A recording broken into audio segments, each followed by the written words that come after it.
हर्षित છું।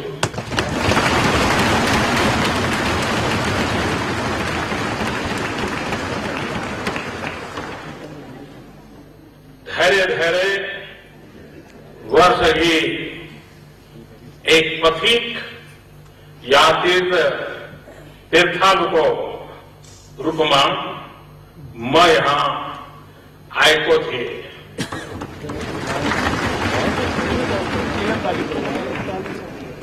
यो भनाई कि एक पटक तपाइले नेपाल को भ्रमण करनो भयो। मैं फेरी फरके आयको छू। भारत को प्रधानमंत्री को हैसियत में पुनः आउन पाउदा वास्तव में मैले भाग्यशाली महसूस गर्छु।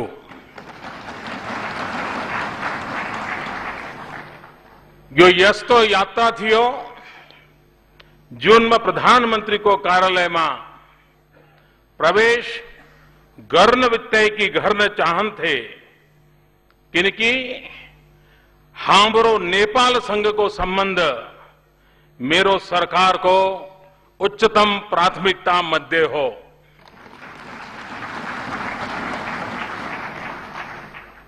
निमंत्रणा घरनो भय कोमा म सरकार र नेपाल का जनता लाई धन्यवाद देना चाहन छु।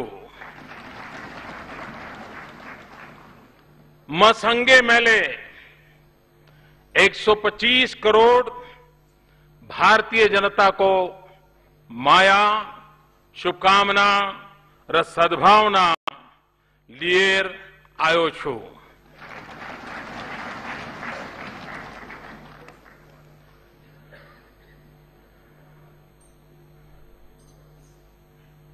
आप कल्पना कर सकते हैं कि पल मेरे लिए कितने गर्व की पल है, क्योंकि आपकी संसद में मैं पहला मेहमान हूं जिसको आपने बुलाया है और संबोधन करने का अवसर दिया है। ये सम्मान सिर्फ नरेंद्र मोदी का या भारत के प्रधानमंत्री का नहीं, ये 125 करोड़ भारतीयों का सम्मान है। मैं इसके लिए आदरणीय स्पीकर जी का और आप अभी सभी सदस्यों का हृदय से आभार व्यक्त करता हूं। भारत और नेपाल के संबंध उतने ही पुराने हैं जितना हिमालय और गंगा पुराने हैं।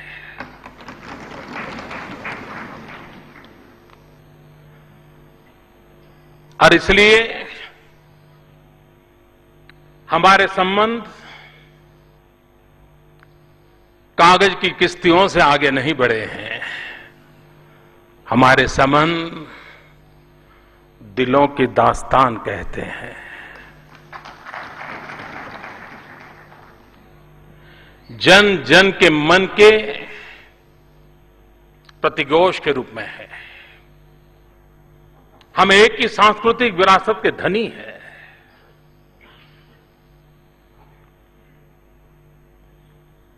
मैं मूलतः गुजरात का हूं। सोमनाथ की भूमि है और सोमनाथ की भूमि से चल करके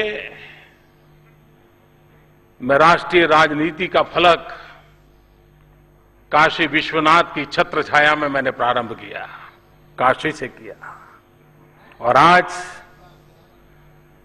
पशुपतिनाथ के चरणों में आकर के खड़ा हुआ हूं।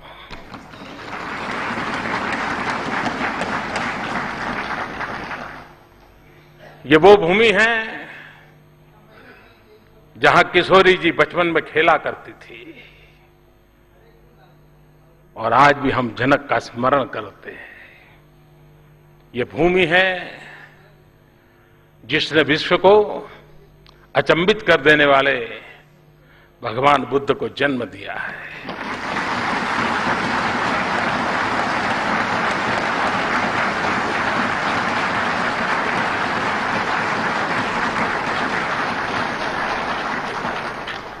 ऐसी एक सांस्कृतिक विरासत की धनी है और इसलिए और जब मैं काशी का प्रतिनिधि बन गया तो मेरा तो नेपाल से नाता और जुड़ गया, क्योंकि काशी में एक मंदिर है जहां पुजारी नेपाल का होता है और नेपाल में पशुपतिनाथ है जहां का पुजारी हिंदुस्तान का होता है।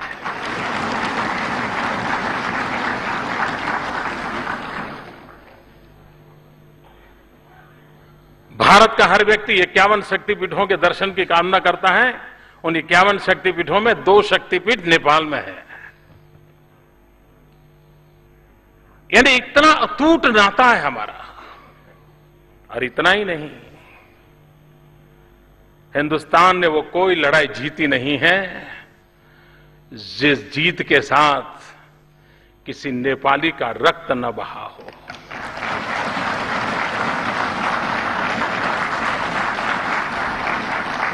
किसी नेपाली ने शहादत न मोली हो। भारत के स्वाभिमान के लिए, भारत की रक्षा के लिए नेपाल का बहादुर मरने मटने के लिए कभी पीछे नहीं रहा। भारत के लिए जीने मरने वाले उन बहादुर नेपालियों को मैं आज नमन करना चाहता हूं।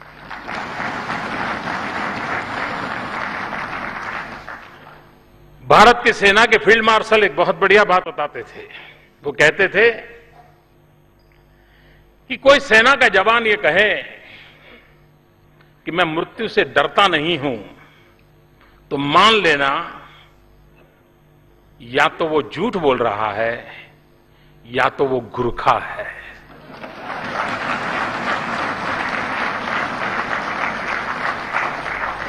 अगर गुरखा कहता है कि मैं मौत से नहीं डरता हूं, मतलब सच्चाई है। ये बात फील्ड मार्शल मानेक शॉ ने कही थी। ऐसी ये वीरों की भूमि है, सांस्कृतिक धारा है। और आज मैं कह सकता हूं, नेपाल के नागरिकों की नहीं, लोकतंत्र में विश्वास रखने वाले पूरे विश्व का ध्यान नेपाल की तरफ केंद्रित हुआ है। और नेपाल की तरफ केंद्रित हुआ है मतलब इस सभागृह में बैठे हुए आप सब पर केंद्रित हुआ है। लोकतंत्र में विश्वास करने वाला पूरा विश्व आज आपकी तरफ देख रहा है, बड़ी आशा भरी नजरों से देख रहा है। आपको लगता होगा कि आप इस सदन में बैठ करके संविधान के निर्माण की चर्चा कर रहे हैं, भिन्न भिन्न धाराओं की चर्चा कर रहे हैं, समाज के भिन्न भिन्न वर्गों के हितों के कल्याण की चर्चा कर रहे हैं। इतना नहीं है। संविधान के निर्माता के रूप में आपको यह सौभाग्य मिलना, उस घटना को मैं अगर और तरीके से देखूं, हम जिस परंपरा से जीते हैं,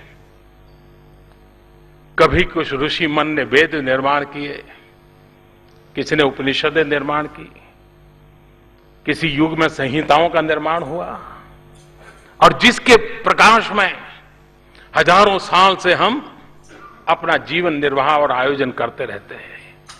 उसी कड़ी में आधुनिक जीवन में राष्ट्र का संविधान भी एक नई संहिता के रूप में जन्म लेता है। नए युग को दिशा दर्शन देने का काम संविधान के माध्यम से होता है, जो किसी जमाने में ऋषियों ने वेद के द्वारा, पुराणों के द्वारा, संहिता के द्वारा किया था। एक प्रकार से आप नई संहिता लिख रहे हैं। और इसलिए यह सौभाग्य प्राप्त करने वाले आप सबको मैं हृदय से अभिनंदन करना चाहता हूं, बधाई देना चाहता हूं।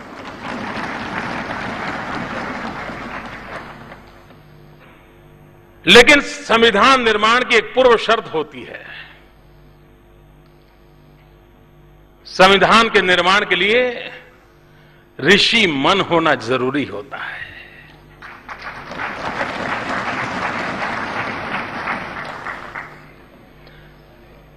वो मन जो दूर का देख सकता है,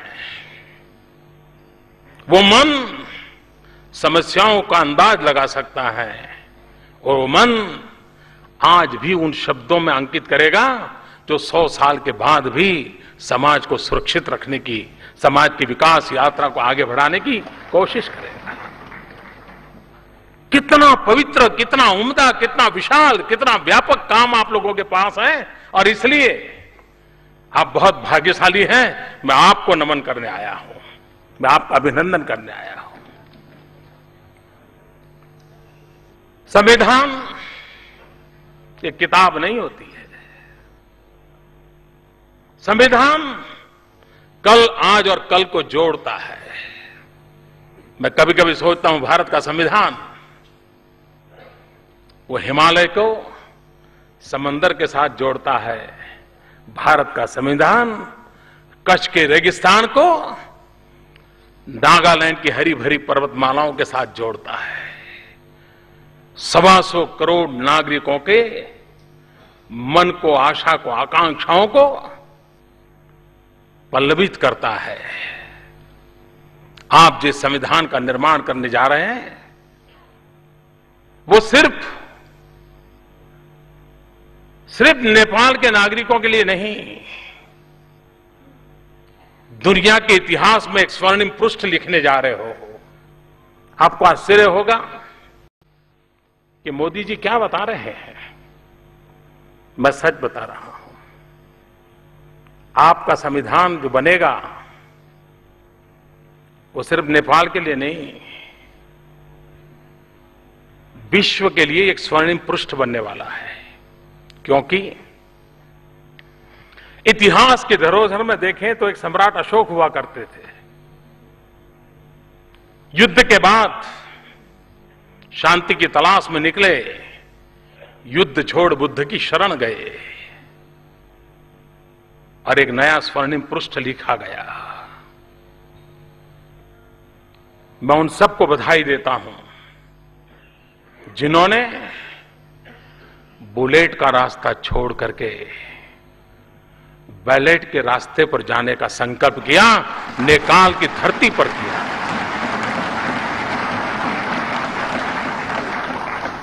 मैं उन सबका अभिनंदन करता हूं जो युद्ध से बुद्ध की ओर प्रयाण किया है, और इस सदन में आपकी मौजूदगी युद्ध से बुद्ध की तरफ की आपकी यात्रा का अनुमोदन करती है, और इसलिए मैं आपको बधाई देने आया हूं। आप जब संविधान का निर्माण करेंगे, वो संविधान, और मुझे विश्वास है कि पीस प्रोसेस के गर्भ से एक ऐसा उम्दा संविधान जन्म लेने वाला है जो कोटि कोटि जनों की आशा आकांक्षाओं की पूर्ति करने वाला है। लेकिन इससे भी आगे आज दुनिया के हर भूभाग में छोटे मोटे कई गुट ऐसे पैदा हुए हैं जिनका हिंसा में ही विश्वास है, शस्त्र के माध्यम से ही सुख प्राप्त करने का उनको मार्ग लगता है। विश्व के सामने नेपाल वो देश बनेगा जब संविधान लेकर के आएगा, वो दुनिया को विश्वास दिलाएगा कि शस्त्रों को छोड़ करके शास्त्र के सहारे भी जीवन को बदला जा सकता है। ये उम्दा काम आप करने वाले हैं। हिंसा में विश्वास करने वाले दुनिया के गुटों को नेपाल का संदेश जाएगा कि बम, बंदूक और पिस्तौल के माध्यम से भलाई नहीं होती है। संविधान की सीमा में लोकतांत्रिक प्रक्रियाओं के द्वारा इच्छित परिणामों को प्राप्त किया जा सकता है, और ऐसा उम्दा काम आपने शुरू किया है, और उन लोगों ने उसमें हिस्सेदारी की है जिन्होंने कभी शस्त्र में भरोसा किया था, शस्त्र को छोड़ करके, युद्ध को छोड़ करके बुद्ध के मार्ग पर जाने का रास्ता अपनाया। और इसलिए ये एक ऐसा पवित्र काम आपके माध्यम से हो रहा है, इस संविधान सभा के माध्यम से, जो विश्व के हिंसा में विश्वास रखने वाले लोगों को पुनर्विचार करने के लिए मजबूर करेगा। और आपका प्रयोग अगर सफल रहा तो विश्व को हिंसा से मुक्ति का एक नया मार्ग ये बुद्ध की भूमि से मिलेगा। ये मुझे आपके संविधान में ताकत नजर आ रही है और इसलिए मैं उस रूप में इस संविधान सभा को देख रहा हूं, उस सामर्थ्य के रूप में देख रहा हूं। संविधान किसके लिए? भारत प्रारंभ से मानते आया है, हमारा काम आपके काम में दखल करने का नहीं है। भारत का तो काम, आप जो संकल्प करें, आप जो दिशा चुने, उसमें हम अगर काम आ सकते हैं तो काम आना यही हमारा संकल्प है। आपको दिशा देना ये हमारा काम नहीं है, आपकी मंजिल को और ले जाना ये हमारा काम नहीं है। नेपाल एक सार्वभौम राष्ट्र है।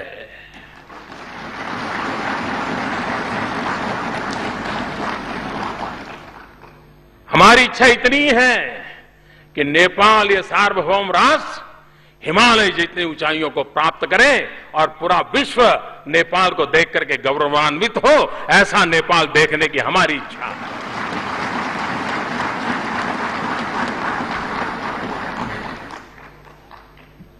और इसलिए आपके पड़ोस में बैठ करके और हमारे लोकतंत्र के अनुभव के आधार पर हमें अच्छा लगता है जब ये बातें सुनते हुए आप इस दिशा में जा रहे हैं, हमें आनंद होता है।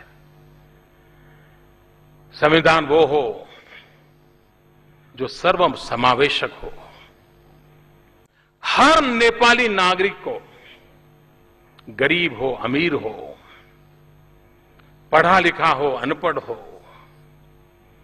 गांव में हो शहर में हो, पहाड़ में हो तराई में हो, कहीं पर भी हो, हर नेपाली को संविधान जब आए तो उसना लगना चाहिए ये ऐसा गुलदस्ता है जिस गुलदस्ते में मेरे भी पुष्प की महक है।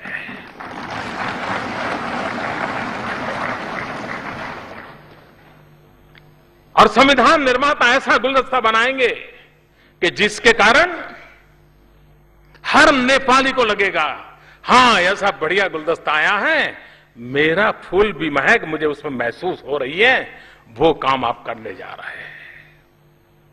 संविधान वो हो जो सर्वजन हिताय हो, सर्वजन सुखाय हो, किसी एक का भला करने के लिए नहीं। संविधान जन सामान्य की आशा आकांक्षाओं की पूर्ति के लिए होना चाहिए। संविधान जोड़ता है, संविधान कभी तोड़ता नहीं है। संविधान विवादों को संवाद की ओर ले जाने का एक सबल माध्यम होता है और इसलिए चाहे पहाड़ हो तराई हो, संविधान जोड़ने का काम करे और अधिक ताकत पैदा करने का काम करे। उस दिशा में आप सिद्धि प्राप्त करेंगे, ये मेरा पूरा विश्वास है। संविधान वर्तमान के बोझ से दबा हुआ नहीं होना चाहिए। और ऋषि मन का मेरा तात्पर्य यही है, जो वर्तमान से मुक्ति की अनुभूति करता है और जो आने वाले कल को बहुत गहराई से देख सकता है, वही ऋषि मन होता है जो संविधान का निर्माण आने वाली पीढ़ियों के लिए करता है। और हमारी सोच होनी चाहिए, संविधान में हजारों चीजें अच्छी होगी, लेकिन एक कॉमा एक फुल स्टॉप कहीं पर भी ऐसा आ गया जो आज तो पता नहीं रहे, कॉमा है फुल स्टॉप है पता नहीं, लिख दिया, लेकिन कहीं 50 साल के बाद 100 साल के बाद कॉमा और फुल स्टॉप के रूप में आया हुआ कोई एक आध चीज कहीं विष बीज न बन जाए, विष वृक्ष का जन्म न दें, जो नेपाल के इन सपनों को रौंद डाले, ऐसी स्थिति कभी आए नहीं। ये बारीकी की चिंता ये संविधान सभा करेगी, ऐसा मुझे पूरा विश्वास है। और मैं मानता हूं आपने जो काम शुरू किया वो अपने आप पे गौरव करने वाला काम है। शस्त्र को छोड़ करके शास्त्र का स्वीकार करना, यही तो बुद्ध की भूमि से निकलने का आवाज है, वही तो संदेश है। और उस अर्थ में भारत चाहेगा, और जो आप लोगों ने तय किया है, जो मैंने सुना है, और मैं मानता हूं कि बहुत ही उत्तम काम, संघीय लोकतांत्रिक गणतंत्र,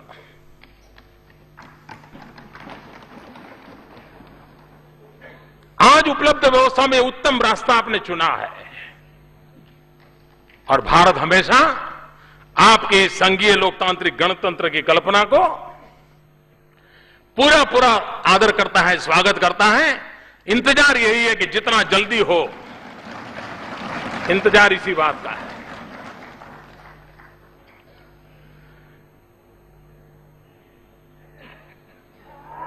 नेपाल और भारत के रिश्ते ऐसे हैं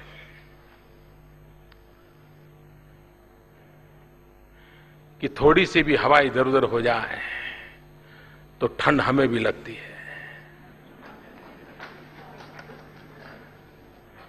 अगर सूरज यहां तप जाए तो गर्मी हमें भी लगती है। ऐसा अटूट नाता है। अगर आप चैन से न सोए हो तो हिंदुस्तान चैन से नहीं सो सकता है।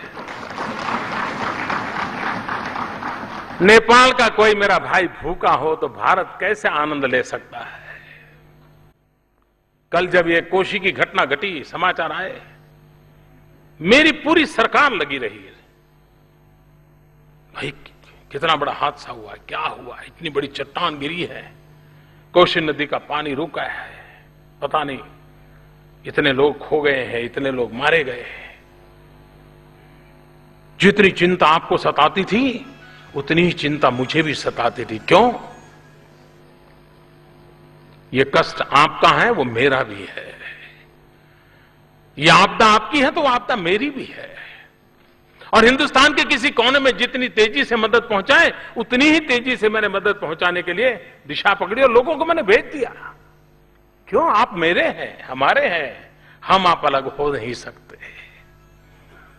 और इसलिए आपके विकास के अंदर भारत आपकी जितनी आशा आकांक्षा है उसकी पूर्ति करने के लिए प्रतिबद्ध है।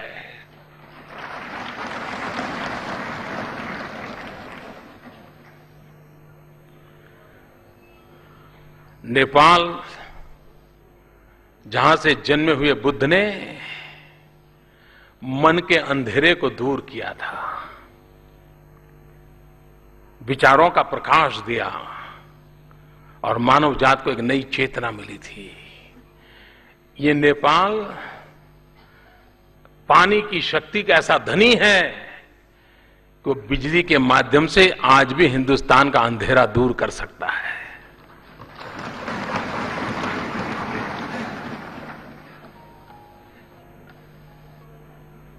और हम बिजली मुफ्त में नहीं चाहते, हम खरीदना चाहते हैं।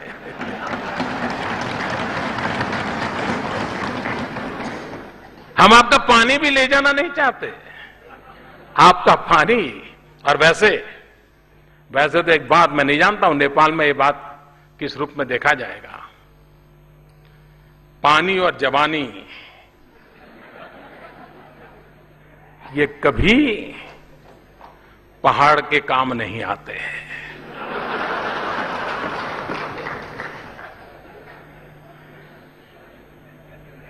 पानी पहाड़ में रहता नहीं, चला जाता है। और जवानी भी, पहाड़ में जवानी थोड़ा सा उम्र बढ़ गई तो मौका ढूंढ, चलो कहीं चले जाए, रोजी रोटी। बेचारे को कहा रोजी रोटी नहीं है। वो जवानी भी पहाड़ के काम नहीं आती, वो पानी भी पहाड़ के काम नहीं आता है। लेकिन किसी युग में कहा गया होगा हमें इस बात को बदलना है। वो पानी पहाड़ के काम कैसे आए, वो जवानी पहाड़ को कैसे नए रौनक दें, वो नई दिशा बदलना हम चाहते हैं। और इसलिए विकास यही एक उसके लिए मार्ग है। भारत युवा देश है, नेपाल भी युवा देश है। यहां कितने नौजवानों की तादाद है।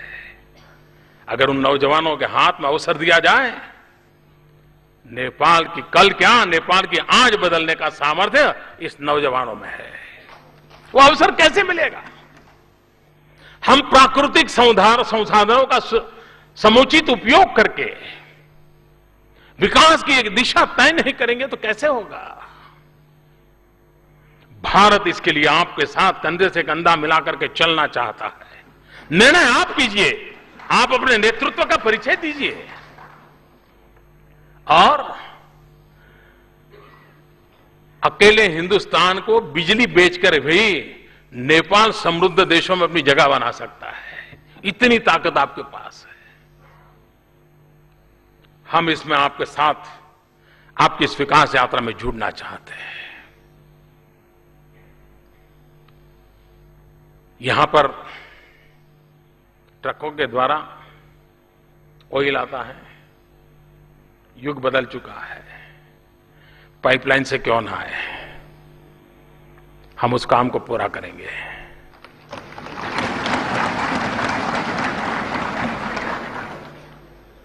शिक्षा के क्षेत्र में यहां के नौजवान भारत आते हैं, उनको भारत सरकार स्कॉलरशिप देती है। उस स्कॉलरशिप पाने वाले नौजवानों की संख्या में मैं बढ़ोतरी करना चाहता हूं। अधिक नौजवानों को अवसर मिले और ये मैं आपको समझ लीजिए आज ही घोषणा कर दी, उसका फायदा उठाइए।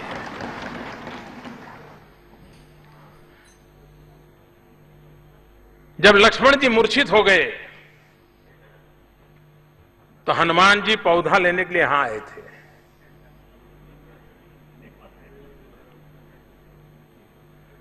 आज पूरे विश्व में होलिस्टिक हेल्थ केयर की चर्चा चल रही है।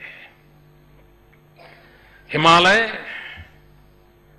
जड़ी बूटियों के हिमालय के गर्भ में पड़ी है। अगर उन जड़ी बूटियों को हम हर्बल मेडिसिन को बढ़ावा दें, क्यों न नेपाल दुनिया में सबसे बड़ा हर्बल मेडिसिन का एक्सपोर्टर क्यों न बने? क्या क्या नहीं है आपके पास?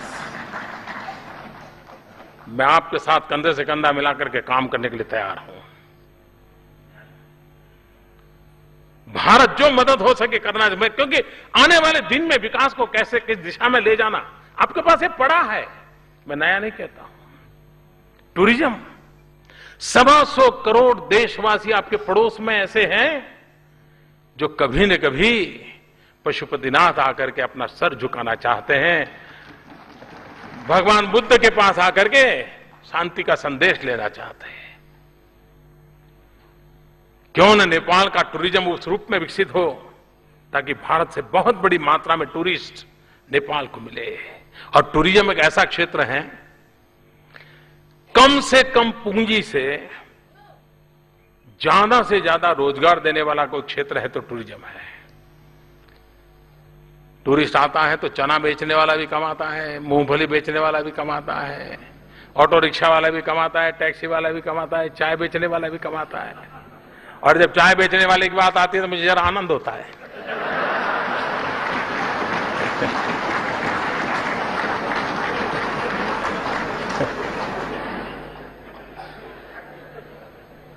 कहने का मतलब यह है कि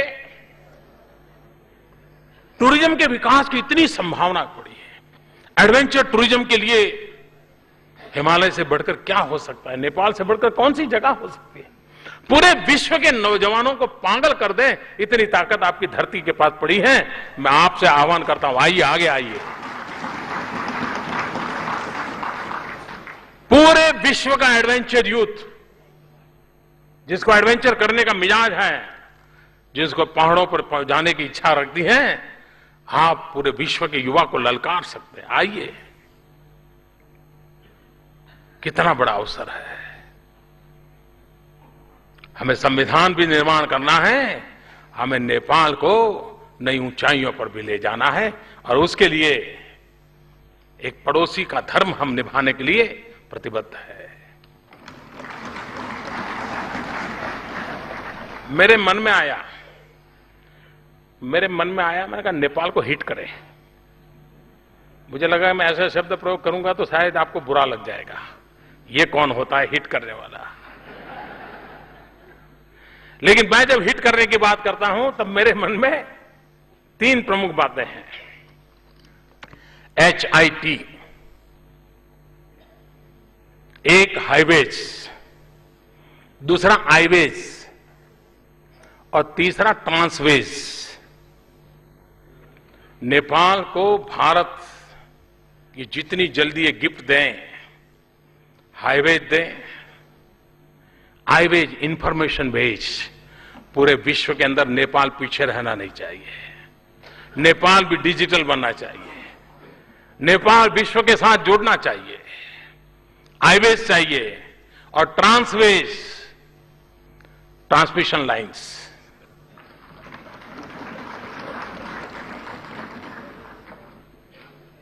आज बिजली जितनी हम दे रहे हैं नेपाल को, उसको डबल करने का मेरा इरादा है, और उसके लिए जितना जल्दी ट्रांसमिशन लाइन लगाएंगे, अभी हम नेपाल का अंधेरा दूर करेंगे और दशक के बाद अंधेरा हिंदुस्तान का नेपाल दूर करेगा। ये हमारा नाता है। और इसलिए मैंने कहा H highway, I information way, T transmission way, transway, ये मैं हिट करना चाहता हूं और आप भी चाहेंगे ये हिट जल्दी हो।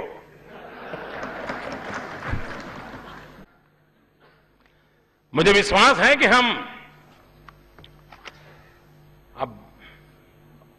हमें लगता है जितना जल्दी नेपाल को हमारे पास बुला सके हम बुलाना चाहते हैं। अब इसको खिसक कर तो ले जाने वाला विज्ञान तो भी आया नहीं है, लेकिन अगर महाकाली नदी पर ब्रिज बन जाए तो मेरे और आपके बीच की दूरी बहुत खत्म हो जाएगी। आप एकदम हमारे पास आ जाएंगे। आज हमें घूम घाम करके पहुंचना पड़ता है, महाकाली नदी पर ब्रिज बन गया तो हमारी दूरियां कम हो जाएगी। और हम इस बात पर बल देकर के आगे बढ़ना चाहते हैं। उसी प्रकार से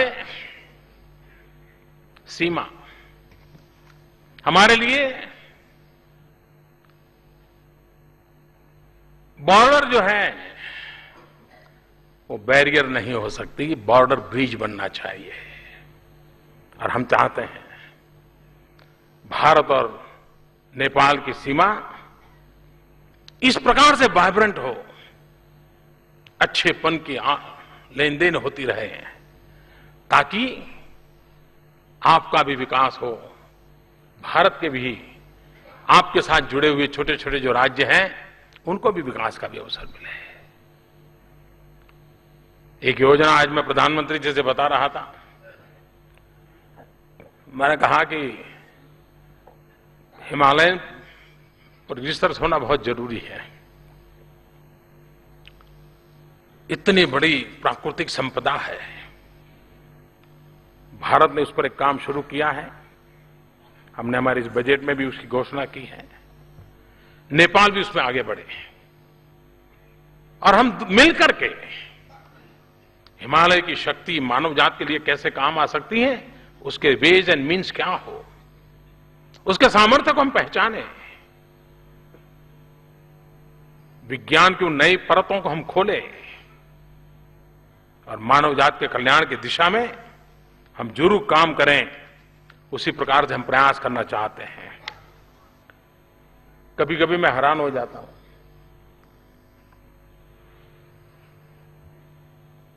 अमेरिका टेलीफोन करना है तो बड़े सस्ते में हो जाता है, लेकिन नेपाल फोन करना है तो बड़ा महंगा पड़ जाता है। अब हमें समझ नहीं आता है ये क्या बात है, ऐसा कैसे बैरियर। और नेपाल के लाखों लोग हिंदुस्तान में रहते हैं, परिवार से बात करना चाहते हैं, कर नहीं पाते हैं। नमस्ते करके फोन रख देता है।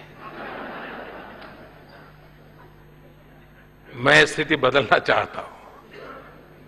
दोनों देशों में ये जो सर्विस प्रोवाइडर हैं, उनसे मिलकर के हम भी बात करेंगे, आप भी बात कीजिए।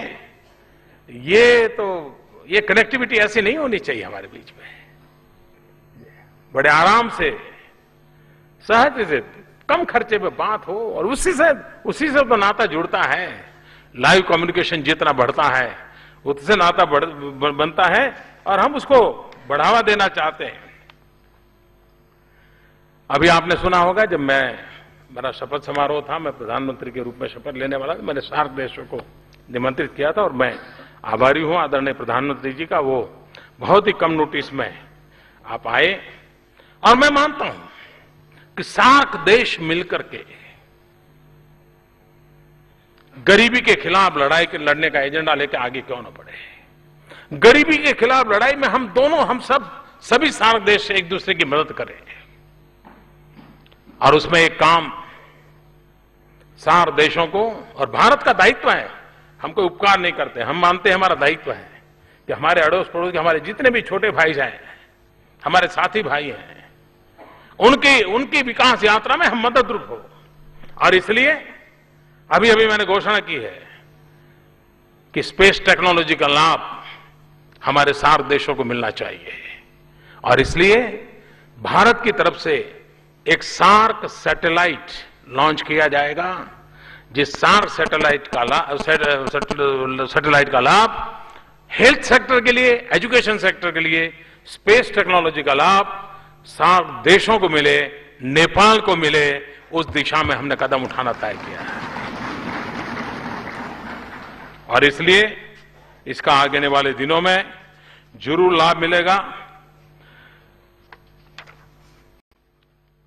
उसी प्रकार से मैंने पहले ही कहा कि जो मल्टीपर्पज प्रोजेक्ट आपने देखा होगा, हम इतने पास में हैं, आप और बीच में कोई ज्यादा दूरी नहीं है। आते आते 17 साल लग गए।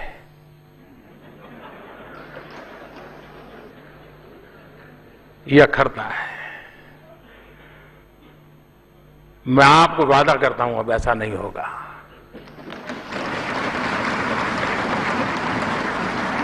और मैं तो कुछ ही महीनों में वापस आ रहा हूं सार्क समिट के समय, और मैंने उस समय तय किया है कि मैं उस समय जब आऊंगा तो राजा जनक को भी नमन करने जाऊंगा, भगवान बुद्ध को भी नमन करने जाऊंगा।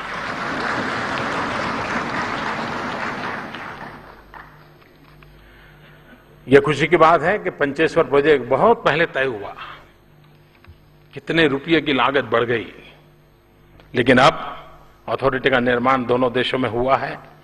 मैं मानता हूं 1 साल के भीतर 5,600 मेगावाट का ये प्रोजेक्ट काम आरंभ हो जाए। आप कल्पना कर सकते हैं नेपाल की कितनी बड़ी सेवा होगी।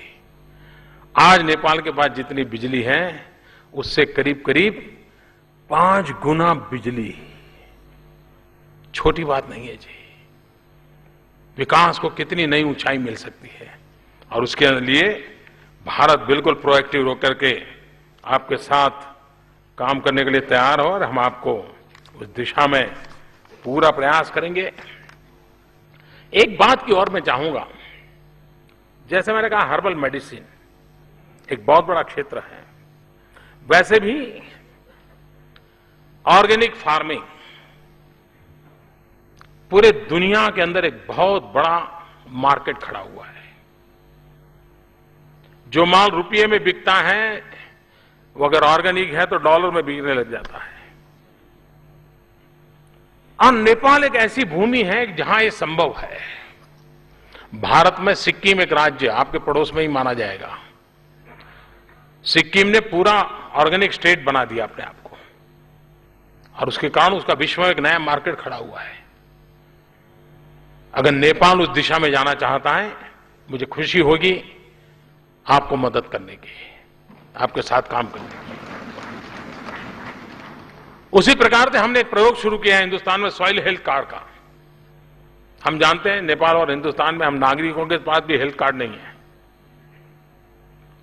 लेकिन हम सॉइल हेल्थ कार्ड किसानों को, उसकी जमीन की तबीयत कैसी है, कोई बीमारी तो नहीं है, विशेषताएं क्या है, किस प्रकार के फसल के लिए उपयोगी हैं, कौन सी दवाइयां वहां नहीं डालनी चाहिए, कौन सी दवाइयां ही डाली जा सकती है, कितना फर्टिलाइजर लेना, ये सारी वैज्ञानिक तरीके से आगे बढ़ाया जा सकता है।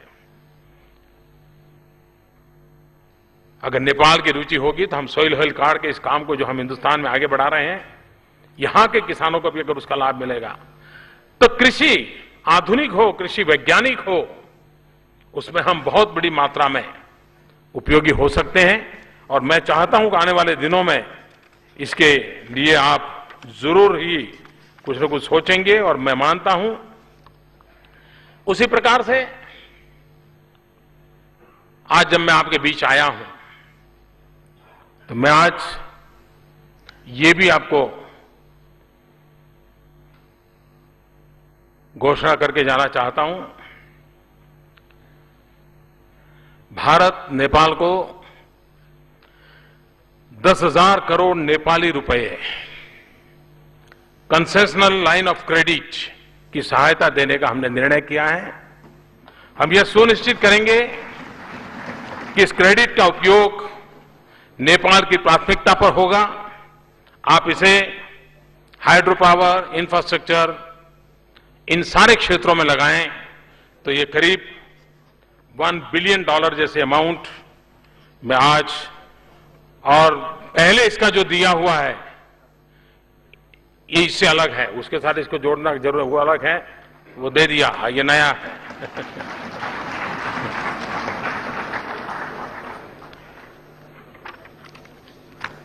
तो फिर एक बार आपने मेरा स्वागत किया, सम्मान किया, इसलिए मैं आपका आभारी हूं। लेकिन मैं फिर से एक बार विश्वास दिलाता हूं कि दुनिया की नजरें आपकी तरफ हैं, विश्व बड़ी आशा भरी नजरों से आपकी तरफ देख रहा है, क्योंकि शस्त्र से मुक्ति का मार्ग संविधान के माध्यम से आज शस्त्र के रास्ते पर चल पड़े लोगों को वापस लाने का काम नेपाल की सफलता से जुड़ा हुआ है। आप सफल हुए तो दुनिया को वापस लौटने का अवसर मिलेगा, शस्त्र छोड़ने की प्रेरणा मिलेगी, और लोकतांत्रिक व्यवस्था से भी जन मन की आशा आकांक्षाओं की पूर्ति का रास्ता नया विश्वास पैदा करेगा। आप संविधान के इस काम को उस रूप में देखें, इसलिए मैं दोबारा उस बात का उल्लेख करता हूं कि आपका ऋषि मन 100 साल के बाद नेपाल कैसा हो, नेपाल के लोग कैसे हो, नेपाल के लोगों को क्या मिले, इसका निर्णय आप कर रहे हैं, और उस निर्णय में आप सफल होंगे। और भगवान की बुद्ध की भूमि में विचारों की कोई कमी हो नहीं सकती, इरादों की कमी नहीं हो सकती है, संकल्प शक्ति की कमी नहीं हो सकती है। और इसलिए एक नया इतिहास यहां से रचने जा रहा है, इसको इतना बड़ा लाभ मिलने वाला है, ये मुझे पूरा विश्वास है। और हम सबको मैं यही कहूंगा कि हमारे जो संबंध है,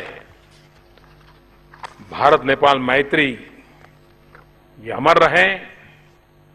भारत में नेपाल मैत्री जुग जुग जीवे, और ये सार्वभौम राष्ट्र नेपाल हिमालय से भी नई ऊंचाइयों को ऊपर उठे, इसी शुभकामनाओं के साथ फिर एक बार आपके बीच आने का अवसर मिला। बहुत बहुत धन्यवाद।